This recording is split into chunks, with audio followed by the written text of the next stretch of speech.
ಕಲಬುರಗಿ ಜಿಲ್ಲೆಯ ಆಳಂದ ತಾಲೂಕಿನ ಶಾಸಕರು ಮುಖ್ಯಮಂತ್ರಿಗಳ ಸಲಹೆಗಾರರಾದ ಬಿ.ಆರ್. ಪಾಟೀಲ್ ಅವರು ಪ್ರತ್ಯೇಕ ಸಚಿವಾಲಯದ ಬಗ್ಗೆ ಹರ್ಷ ವ್ಯಕ್ತಪಡಿಸಿದ್ದಾರೆ. ಅಲ್ಲದೆ ಮುನಿರತ್ನ ಪ್ರಕರಣದ ಬಗ್ಗೆಯೂ ಕೂಡ ಮಾಹಿತಿ ನೀಡಿದ್ದಾರೆ. ಕಲಬುರಗಿ ನಗರದಲ್ಲಿ ಮಾಧ್ಯಮರ ಜೊತೆ ಮಾತನಾಡಿದ ಅವರು, ಪ್ರತ್ಯೇಕ ಸಚಿವಾಲಯದ ಬಗ್ಗೆ ಚರ್ಚೆಯಾಗಿದ್ದು ಇದು ನಮಗೆ ಹರ್ಷ ಉಂಟು ಮಾಡಿದೆ ಎಂದರು. ಅಲ್ಲದೆ ಮುನಿರತ್ನ ಪ್ರಕರಣ ಬಗ್ಗೆ ಕೇಳಿದಾಗ ಬಿ.ಆರ್. ಪಾಟೀಲ್ ಅವರು ಕಾನೂನು ಪ್ರಕಾರ ಎಲ್ಲ ನಡೆಯುತ್ತೆ ಎಂದು ಹೇಳಿದರು. ಈಗ ನಿನ್ನೆ ಕಲಬುರಗಿಯಲ್ಲಿ ನಡೆದಂಥ ಸಂಪುಟ ಸಭೆಯಲ್ಲಿ ಭಾಳ ಮಹತ್ವದ ಐತಿಹಾಸಿಕ ನಿರ್ಣಯ ತಗೊಂಡಿದ್ದಾರೆ. ನಮಗೆ ಒಂದು ಪ್ರತ್ಯೇಕ ಸಚಿವಾಲಯ ಮಾಡಿಕೊಡ್ಬೇಕು ಅನ್ನುವಂಥ ನಿರ್ಣಯ ತಗೊಂಡಿದ್ದಾರೆ. ಅದು ಭಾಳ ಸ್ವಾಗತ ಬಯಸ್ತೀನಿ.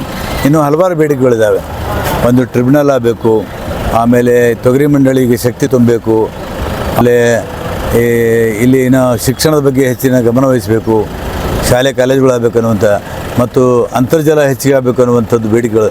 ಇವೆಲ್ಲ ಮುಂದಿನ ಸಭೆಯಲ್ಲಿ ಚರ್ಚೆ ಮಾಡಿ ನಮ್ಮ ಸಮಸ್ಯೆಗಳನ್ನು ಬಗೆಹರಿಸಬೇಕು ಅಂಥೇಳಿ ನಾವು ಸರ್ಕಾರನ ಒತ್ತಾಯಿಸ್ತೇವೆ.